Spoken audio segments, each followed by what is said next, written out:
One final question, Mr. Gurumurthy, before I let you go. I'd like to just zoom out a little bit, from the politics and the kind of vitiated atmosphere, politically speaking, around the Mandir.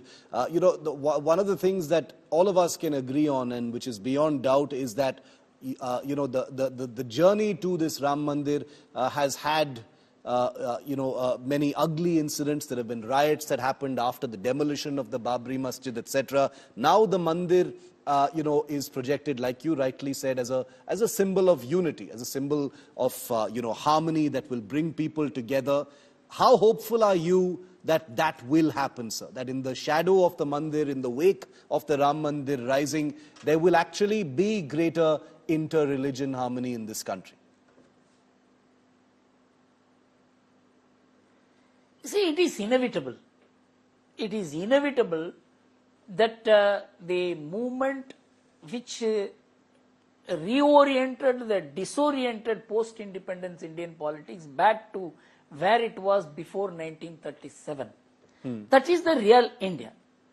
It accepted all the faiths, all ways of worship, and there has never been a real life theatre like India anywhere in the world, that you could worship any god and you can have contrary worship. Within Hinduism, you find R.S.M.I saying we don't believe in idols. And within Hinduism, they are Hindus.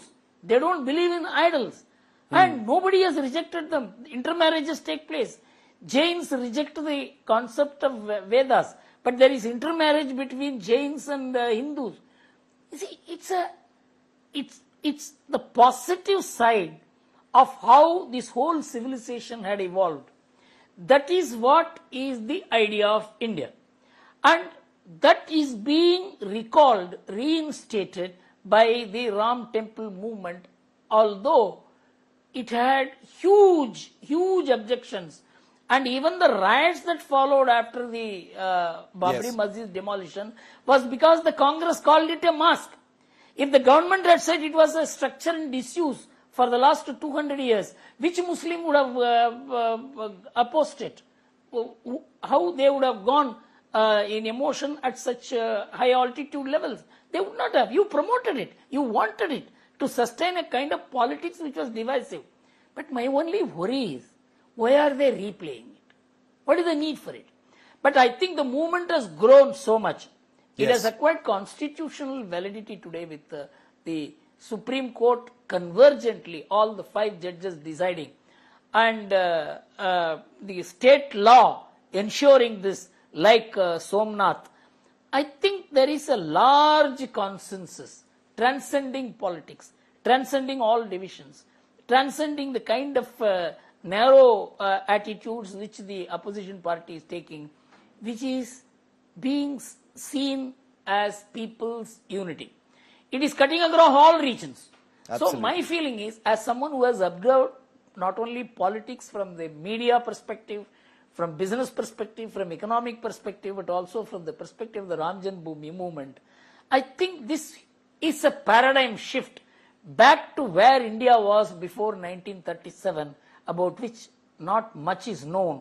Many people do not know that the Muslims, that is the Muslims of Gujarat, Kachi Mimans, they had only one sacred book, that was Dasavathara, in which 9 avatars were common between Hindus and them. It is only the 10th avatar name which they called Ali and we called Kali. This was the extent of understanding and underlying unity even between Hindus and Muslims. Yes. This was all destroyed in 1937 when Jinnah asked the British government to pass the All India Shariat Act, which created the Muslim identity in India. The entire politics today centers around that. Well, it's a sad story. Yes, the paradigm shift that you... It is being overcome according to me. Indeed, and I think it is being overcome according to me. The paradigm shift that you described, Mr. Gurumurthy, is a good note to end this discussion on. I think it's something to very much look forward to. Hopefully, the era of politics over the Ram Mandir is a thing of the past, and the the beauty of it, the sentiment of it can harmoniously radiate out in all directions, because like you said at the beginning, this is something that involves millions of people across the world, and it isn't just about us talking here. But I think it's important that this message goes out. So I'm going to hold on to that very, very closely. Mr. Gurumurthy, always a pleasure, sir. Thank you so much for speaking to India today. Thank you. Thank you. Thank you.